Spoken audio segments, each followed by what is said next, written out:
En direct de chez vous, Jean-Michel Lamazerolle, RCF Charente. Bonjour à toutes et à tous, bienvenue dans En direct de chez vous, où nous allons continuer à déambuler dans l'hypercentre, on dirait, d'Angoulême, puisque nous avions terminé une émission à côté de l'église Saint-André, avec le palais Taillefer et toute cette vie qui était pleine de rebondissements et d'architecture du XIIe, XIIIe siècle jusqu'à aujourd'hui, et avec la directrice de l'école, notamment Saint-Paul maternelle et primaire. Et nous reprenons le micro pour aller maintenant jusqu'à l'église Saint-Martial, tout en faisant un périple dans les rues du Vieil Angoulême, afin de mieux comprendre cette ville, son passé et son présent. Eh bien, bonjour à tous. Oui, je suis heureux de vous guider aujourd'hui avec Jean-Michel dans ces rues du Vieil Angoulême, comme on l'appelle. On est parti effectivement de cette église Saint-André pour aller donc jusqu'à une autre église, Saint-Martial. Saint-André, on peut le rappeler en quelques mots, hein, c'est l'église du XIIe siècle. À l'origine, ça devait être la chapelle du palais comtal, hein, tout simplement, lorsqu'elle a été créée au XIIe siècle.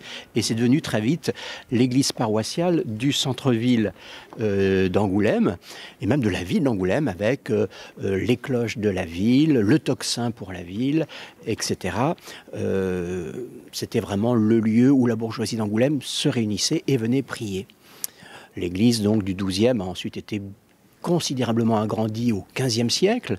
On va d'ailleurs voir l'extérieur du chœur de cette église paroissiale, refait donc au XVe siècle.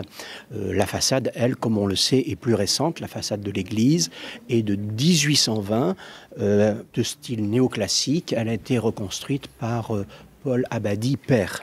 Alors, c'est ce que je disais, c'est avec vous, Père Laurent Morin, que ce Vieil Angoulême a été, au fur et à mesure des siècles, beaucoup transformé, et que nous essayons de comprendre comment ça pouvait être pour débuter jusqu'à aujourd'hui. Alors, on vient de passer sur la place du Palais de Justice, ex-place du Mûrier, et actuelle place Francis Louvel, et nous sommes maintenant à l'arrière. C'est un très bel endroit d'ailleurs, parce qu'il y a des formes géométriques qui donnent beaucoup d'allure avec cette pierre de l'église Saint-André. Nous sommes au chevet, à l'arrière de l'église Saint-André.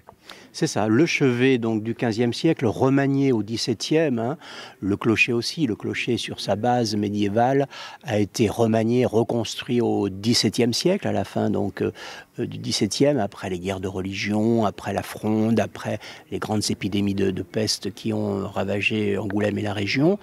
Et là, ces bâtiments, qui aujourd'hui sont des bâtiments des années 80, hein, sont construits sur des vestiges romains. En 1988, il faut dire que dans les années 80, hein, le Vieil Angoulême a été entièrement restauré, remanié. Et avant de construire donc cet îlot de bâtiments, des fouilles ont été faites et dessous on a trouvé donc un chauffage par hypocauste de l'époque romaine, donc que l'on datait du 3e, 4e siècle. Un peu comme les thermes, un chauffage au sol. C'est ça, voilà. Donc un lieu d'habitation vraisemblablement d'une certaine aristocratie de la ville, de la cité d'Angoulême. Oui, ça nous donne un peu les bases de l'habitation à Angoulême. Et on est à côté d'un mur peint, ces fameux murs peints qu'on connaît bien à Angoulême et que les gens, lors de la Saint-Valentin, viennent s'embrasser à côté de ce mur, puisque ce sont deux amoureux. Et c'est assez joli et ça cadre bien avec le quartier, j'allais dire avec cette architecture plurielle qui nous entoure. Alors on va continuer et on va aller où rue de Genève, je crois. Voilà, nous déambulons donc dans le Vieil Angoulême, par la rue de Genève pour rejoindre le marché couvert actuel. Peut-être un tout petit arrêt ici, vous voyez, au fond de ce square. Alors on est toujours derrière l'église Saint-André. Je passe de l'autre côté parce que je vous aurai mieux avec mon micro, Père Laurent Morin. Et alors pour ceux qui nous filment, voilà, qu'est-ce que vous voulez nous dire là? Alors je veux vous dire qu'au chevet de cette église Saint-André, il y a dans le square un petit monument circulaire, cylindrique. On s'est longtemps interrogé sur sa signification. Qu'est-ce que ça pouvait être? Il est daté du XIIe siècle. Et il est maintenant à peu près acquis qu'il s'agit d'une cheminée, d'un haut de cheminée du XIIe siècle de l'époque romane qui appartenait au palais Taillefer et qui a été donc déplacé de l'autre côté de l'église à une époque plus récente. Et donc qui nous fait une belle décoration architecturale du XIIe siècle. Et cette cheminée, elle a une base en écaille. C'est ça. Donc, comme on a un petit peu on retrouve les couvertures des tours, des clochers du XIIe siècle. Je pense à l'église de Trois-Paliers, à l'église abbatiale de Bassac, plus loin celle de Poitiers, Notre-Dame-la-Grande, ou l'abbaye aux Dames de Sainte, qui ont ces couvertures en écaille de pierre, et bien d'autres. Il n'y a pas de signification particulière ? Non, je pense pas. Ça imite la tuile et ça permet aussi peut-être au niveau de l'eau à éviter les infiltrations d'eau. Donc je pense qu'il y a un côté aussi très pratique. Alors pour ceux qui connaissent, on coupe la rue Ludovic Trarieux et nous allons rentrer, vous voulez passer par la rue de Genève. Hein. Là c'est la cloche verte, mais on va passer par la rue de Genève et vous allez nous dire pourquoi. Et oui, alors rue de Genève c'est une rue historique d'Angoulême, puisque c'est dans cette rue qu'a habité pendant quelques années, non, je suis trop large. Quelques mois seulement, Jean Calvin, dans la maison, qui passe toujours pour être la maison de Calvin, en 1534, lorsqu'il avait été mis dehors de la Sorbonne, il loge chez son ami le chanoine Dutillet, qui avait donc cette maison où Jean Calvin, qui a commencé à ce moment-là à rédiger son œuvre majeure, l'Institution chrétienne, qui va jeter les bases donc de la réforme, du protestantisme en France, en Europe et pour le monde entier. Donc, eh bien, cette conscience de l'Église réformée, il l'aura ici à Angoulême, dans cette rue de Genève, appelée ainsi parce que ensuite, eh bien, Jean Calvin va s'enfuir à Genève, puisqu'il va être pourchassé par les armées royales. Oui, parce qu'on pourrait se demander pourquoi il y a une rue de Genève ici en plein centre d'Angoulême. On peut aussi faire le lien avec la chaire ou la grotte à Calvin à Moutier-sur-Bohême. Oui, voilà, ce sont des lieux qu'il a pu fréquenter en sachant que... alors, voilà, on va la retrouver ici. C'est là où il y a le drapeau tricolore, je vais vous dire pourquoi. Oui, alors en sachant aussi que les chaires à Calvin, les grottes à Calvin, les Calvines, etc., que l'on a en Charente, sont peut-être plus des lieux de réunion des disciples de Calvin. C'est-à-dire des lieux d'assemblée des protestants lorsque la religion était interdite. On allait se cacher dans des grottes, dans des lieux à l'écart, pour pratiquer le culte qui était interdit par le roi de France. Toutes les religions commencent comme ça. Et oui. Catacombes, grottes, oui, c'était clandestin. n'est-ce pas? C'était clandestin. Et alors là, vous dites le drapeau tricolore, oui, à droite. Alors là, c'est la maison de la Résistance. C'est la même maison. Voilà. Et c'est cette maison, très Calvin. belle d'ailleurs, on l'imagine très bien, en 1500 et quelques. C'est ça, hein, début 16e, fin 15e. Cette maison est devenue, par le biais du département de la Charente, la maison et le musée de la Résistance et de la déportation, donc, qui est un espace mémorial très intéressant qu'il faut évidemment connaître, qu'il faut aller voir pour toute cette période 1939-1945 en Charente et bien sûr pour toute l'Europe. Bien, alors maintenant, nous allons remonter cette rue de Genève. Là aussi, il y a des maisons à colombage qui fréquentent des maisons du 18e ou du 19e, des restaurants qui sont connus pour les uns et d'autres qui se mettent en place. et tout le monde ne connaît l'entrée du parking souterrain Chapeau Rouge. Et évidemment, ce n'est pas pour parler du parking Chapeau Rouge que nous sommes là, mais comme vous l'aviez dit dans une émission précédente, évoquer le château mis en place par le roi de France, cette espèce de Bastille, le Châtelet, qui est devenu le marché couvert. Oui, alors ce marché couvert, c'est très intéressant puisqu'il est construit par Varin à la fin du 19e siècle, dans les années 1890, sur l'emplacement du Châtelet qui a été démoli. Il a fallu quand même beaucoup d'énergie, je pense, pour venir à bout d'une forteresse avec 4 grosses tours cylindriques, plus au centre une grosse tour trapézoïdale qui datait du XIIIe siècle. On peut aujourd'hui, mais ça n'a pas été toujours le cas, hein, il faut encore le dire avec prudence, dater ce Châtelet des années qui ont suivi 1342. Pourquoi, 1242. Pourquoi 1242? Car c'est le traité de Pont. Le traité de Pont met fin à l'autonomie de l'Angoumois par rapport à la couronne royale française. Par son premier mariage, Isabelle Taillefer avait fait de l'Angoumois un lieu de dépendance des Plantagenets, de la couronne anglaise. Le roi de France, qui à l'époque n'est plus Philippe Auguste, mais son petit-fils Louis IX, qui va devenir Saint-Louis, veut corriger le tir et veut bien sûr bien montrer qu'il est le souverain de ce comté d'Angoulême. Et il livre à Taillebourg une guerre, on va dire, enfin une bataille plutôt, avec les armées d'Isabelle Taillefer, qui maintenant est mariée à Hugues X de Lusignan. Et Isabelle Taillefer, Lusignan et les armées du comté d'Angoulême vont perdre cette bataille, évidemment. Par rapport aux armées royales, on perd facilement lorsqu'on est simplement à la tête d'un petit comté comme celui de l'Angoumois. Et Saint-Louis va marquer son empreinte ici à Angoulême et son pouvoir surtout en faisant construire après 1242 cette forteresse, cette forteresse que l'on va appeler le Châtelet, qui contrôlait toute la plaine nord de l'Angoumois, puisqu'on était sur les remparts et avec une vue donc très très très loin. La vue, elle permettait donc de contrôler la Charente et de contrôler la route de Paris. C'est vrai qu'on a une vue absolument magnifique quand on est au bout du marché couvert aujourd'hui, sur cette plaine qui s'étale à nos pas et à nos pieds, pardon. Et là, on vient de passer à l'arrière de l'hôtel Mercure, et nous allons aller dans la rue piétonne. Voilà, par la rue des Arceaux. Le restaurant s'appelle le Jardin des Arceaux parce que nous sommes rue des Arceaux. Et les Arceaux, ici, c'est les vestiges de... Alors, on devrait les apercevoir dans ces murs sur les côtés de l'église Saint-Paul. Alors, il y avait à Angoulême une autre paroisse centrale à côté de la paroisse Saint-André, d'où nous sommes partis. C'était la paroisse Saint-Paul. Cette paroisse a été démolie dès le XVIIe siècle.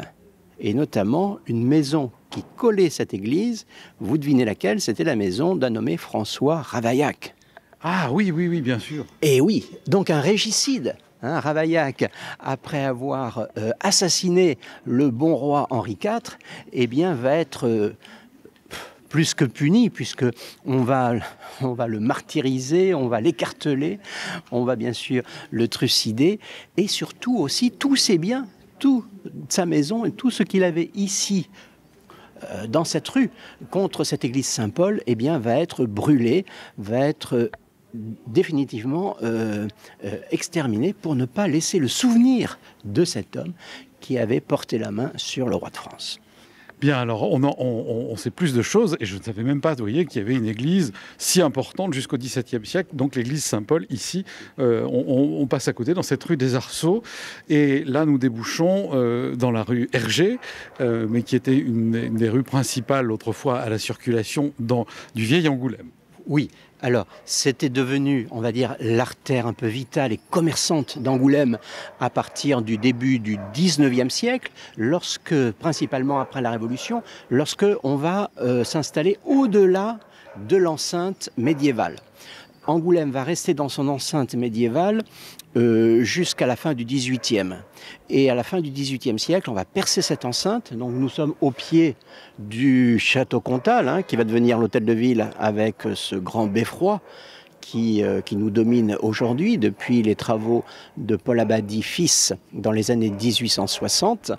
Et on a ici cette grande artère qui ouvre sur l'est, qui est la seule excroissance possible du centre-ville d'Angoulême, puisque les autres, que l'on soit à l'ouest, au nord ou au sud, on a affaire... On tombe. Voilà. On tombe des remparts. Et oui, la seule échappatoire à peu près plane, c'est du côté de l'est, c'est ici. Cette voie qui était ici la place Marengo, on voit bien qu'on est construction début 19e, les victoires de Napoléon sont cité à la rescousse, et place Marengo, rue Marengo, pour ouvrir donc cette ville avec des nouveaux bâtiments typiquement 19e siècle et très commerçants. On voit la caisse d'épargne et autres bâtiments. Donc on va dire que l'ancienne Angoulême s'arrêtait à l'entrée de cette rue piétonne finalement. Voilà, ici, là, juste l'espace que l'on vient de franchir, qui peut être symbolisé aujourd'hui par le buste d'Hergé, place Marengo, donc place Hergé. C'était la fin de la vieille ville et on entre à partir de là dans ce qui était devenu, début 19e, la ville nouvelle, au-delà des remparts. Alors c'est ainsi que nous allons poursuivre notre déambulation dans cette rue piétonne, rue Hergé, pour aller jusqu'à l'église Saint-Martial. On est parti, ne l'oublions pas, du palais Taillefer et de l'église Saint-André pour arriver jusque-là, où là aussi il y a eu beaucoup de bouleversements avec l'église actuelle et du 19e siècle, mais qu'il y a eu une histoire importante à cet endroit-là et d'autres bâtiments qui ont été remplacés par cette église. Et même autour, puisque je vous propose de faire un petit détour ici par ce qui est devenu la maison, attention, la maison du peuple et de la paix et théâtre de poche, avec les marionnettes d'Angoulême, c'était autrefois les Ursulines d'Angoulême. C'était le couvent des Ursulines. Si on regarde, si on peut projeter tout à fait, ceux qui ont l'image, tout à fait en haut de ces étages, vous voyez une fenêtre 17e siècle. C'était les bâtiments classiques du couvent des Ursulines. Ici, ces Ursulines, ce sont elles qui enseignaient à la population charentaise et angoumoisine jusqu'à la Révolution française. C'était la congrégation qui faisait la classe avant la Révolution et l'instruction aux jeunes filles de la bourgeoisie d'Angoulême.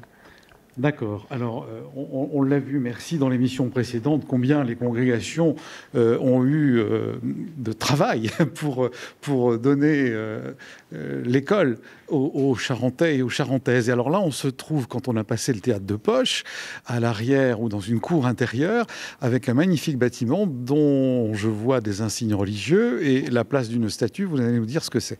Eh bien, c'est l'entrée donc de la chapelle du couvent des Ursulines d'Angoulême, qui était de spiritualité ignatienne. On voit d'ailleurs le symbole des jésuites, IHS, en latin, Jesus Hominorum Salvator, Jésus sauveur des hommes. Et dans la niche, il y avait une grande statue, on peut imaginer, de la Vierge à l'enfant. Donc ici, nous sommes dans un beau bâtiment fin 17e, remanié après bien sûr au 19e siècle, qui montre bien l'implantation de cette congrégation religieuse dans le cœur de la ville pour l'instruction.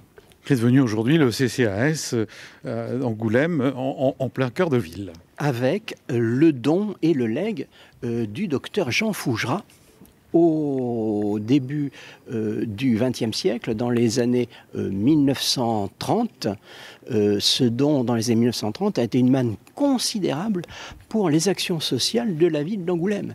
Et Jean Fougerat, avec sa générosité immense, puisqu'il avait une fortune à la suite de l'invention de son médicament, le Rami, qui a eu un succès mondial, international, et sa richesse a servi aux œuvres sociales de la ville qui étaient implantées ici, où nous sommes, dans cet ancien couvent des Ursulines, et qui était aussi devenu la bibliothèque municipale jusque dans les années 2000, avec l'ouverture de la médiathèque de l'Alpha. Alors si Jean Fougerat revenait, il retrouverait des œuvres sociales là où il les a créées, d'une autre façon certes, mais toujours dans cet endroit. Tout à fait, et je crois que ça fait partie des grands personnages de la ville auxquels il faut rendre hommage, car Angoulême et la population lui est très redevable. Alors, nous sommes maintenant devant l'église Saint-Martial, monument imposant, parfois certains diront un peu sombre à l'intérieur du 19e siècle. Qu'y avait-il là avant et sur cette place Saint-Martial ? Eh bien, une autre église Saint-Martial. Cette nouvelle église Saint-Martial du 19e siècle remplace une ancienne église Saint-Martial du 12e siècle. On a encore quelques gravures de l'ancienne église Saint-Martial. Elle a été démolie en 1850 et c'est toujours Paul Abadie, le même qui a restauré donc bien sûr la cathédrale et l'hôtel de ville d'Angoulême, qui a construit, on va dire, de A à Z, qui a repris totalement cette église Saint-Martial, comme il a fait pour Saint-Ozone dans le penchant du coteau du plateau d'Angoulême. Et cette église est du néo-roman, hein, néo-roman, donc des années 1850. C'est un bel édifice qui s'inspire bien de l'art roman, tout en étant, on va dire, relativement plus fonctionnel, peut-être un peu sombre à l'intérieur, mais avec une âme quand même. On n'est pas dans quelque chose de trop stéréotypé. Il y a une recherche qui est assez touchante, je trouve. Je me souviens d'ailleurs d'une plaque qu'il y avait devant cette église, je ne sais pas si elle y est toujours, installée par, non, je vois qu'elle n'y est plus, qui montrait l'inauguration de cette église, et peut-être celle qui était avant. Ça a même été, je crois, un petit séminaire ici, avant la construction au 19e de cette nouvelle église Saint-Martial. Alors, le petit séminaire, très justement, Jean-Michel, se trouvait bien ici, à l'emplacement de ces bâtiments qui datent des années 1978-1980, appelés à l'origine Centre Saint-Martial. C'était l'emplacement du séminaire d'Angoulême, du petit séminaire d'Angoulême, qui avait été fondé ici au XVIIe siècle, fin XVIIe, dans l'esprit du Concile de Trente, par les lazaristes, les prêtres de la mission, qui enseignaient ici, notamment donc à ceux qui pouvaient éventuellement se destiner à une vie presbytérale. C'était un beau et grand bâtiment qui a été démoli, moi je m'en souviens, en 1975 par la municipalité Chiron. On a démoli ce grand et beau bâtiment du XVIIe pour construire ce centre Saint-Martial sur un parking souterrain. Alors il y a eu, je ne sais pas si vous en souvenez, 5 ans de polémique, de procès. En fait, le bâtiment devait être beaucoup plus élevé. Il devait faire plus de 50 mètres de haut, avec un restaurant panoramique en haut. Ah oui, c'était quand même ambitieux. Oui, mais alors il dépassait de 2, voire plus, la hauteur du clocher de Saint-Martial. Et les bâtiments de France ont mis leur nez dans l'affaire en disant il n'est pas possible qu'une tour 1978 domine un clocher, même s'il est que de 1850. Et on a rabaissé des 3/4 presque, ou au moins des 2/3, la hauteur prévue de ce centre Saint-Martial, aujourd'hui espace Franquin. Voilà, c'est ça, pour mieux situer, c'est l'espace Franquin. C'était à cet emplacement-là, et on se souvient effectivement, comme vous disiez, de l'espace Saint-Martial, et c'est un peu le trou des Halles, notre trou des Halles. C'est ça. C'est-à-dire, on fait un grand trou, on fait un parking et des bâtiments par-dessus. Voilà, mais en sachant que ça a mis bien du temps. À noter quand même qu'entre la Révolution, donc le départ du séminaire comme tel ici, et puis la démolition de 1975, il y a eu une grande époque où ce bâtiment était la maison du peuple. C'était un lieu de rassemblement pour les jeunes, pour les associations, pour les syndicats de la ville d'Angoulême. Bien, alors on va terminer l'émission, puisqu'il nous reste 2 minutes, en gros, 2-3 minutes, dans l'église Saint-Martial. Donc vous allez nous expliquer un peu cette église et ce qu'on y trouve. On va essayer de ne pas faire de bruit, car c'est un lieu de prière pour le centre-ville d'Angoulême. Absolument, avec notamment, depuis maintenant une douzaine d'années, la prière régulière de la communauté de Béthanie, c'est-à-dire des Trinitaires d'Angoulême, qui ont une présence ici régulière, priante, en lien avec la paroisse centre-ville, avec la paroisse des Saints-Apôtres. C'est donc un lieu de prière et puis aussi de réunion, de rassemblement, notamment un petit peu parfois pour les plus démunis, qui trouvent aussi un lieu d'accueil fraternel. Et on salue le père Denis Trinet, qui exerce dans cette communauté et qui a une mission pastorale à l'extérieur maintenant. Et puis le père Volot, qui est le curé de cette nouvelle paroisse des Saints-Apôtres. C'est ça. Alors à noter aussi, donc, comme on le faisait tout à l'heure, une référence au bâtiment antérieur. Il y avait sous cette église médiévale Saint-Martial une crypte romane très intéressante. Malheureusement, elle n'a pas été conservée. Cette crypte romane avait des fresques, des peintures du XIIe siècle. Fin XIIe, début XIIIe. On a encore quelques gravures, quelques représentations de ces peintures avant donc qu'elles ne soient détruites. Bien, que peut-on dire d'autre sur cette église ? Eh bien, une belle voûte pour la nef, donc de style, alors je disais néo-roman, d'autres diront néo-gothique, puisque c'est en croisée d'ogive, avec l'abside semi-circulaire qui elle est plus romane, éclairée par 5 fenêtres, une fenêtre axiale et 4 latérales, et de chaque côté, 2 bas-côtés qui permettent une déambulation assez large dans cet espace de culte et de prière où la messe est célébrée principalement donc le samedi soir, tous les samedis soirs à 18h. Bien, écoutez, merci Père Laurent Morin. Nous avons fait la visite d'un bout d'Angoulême avec Florent Gaillard et l'hôtel de ville actuel. Et puis nous sommes passés avec vous au palais Taillefer et Saint-André. Et maintenant nous nous retrouvons jusqu'à Saint-Martial. Donc on est situé maintenant hors les murs de ce Moyen-Âge et des remparts. Et nous continuerons notre feuilleton dans d'autres émissions. Merci à vous Père Laurent Morin. Merci aux gens de la technique, à Kylian entre autres, qui nous filment. Et je vous dis à la semaine prochaine pour une autre émission d'En Direct de chez vous.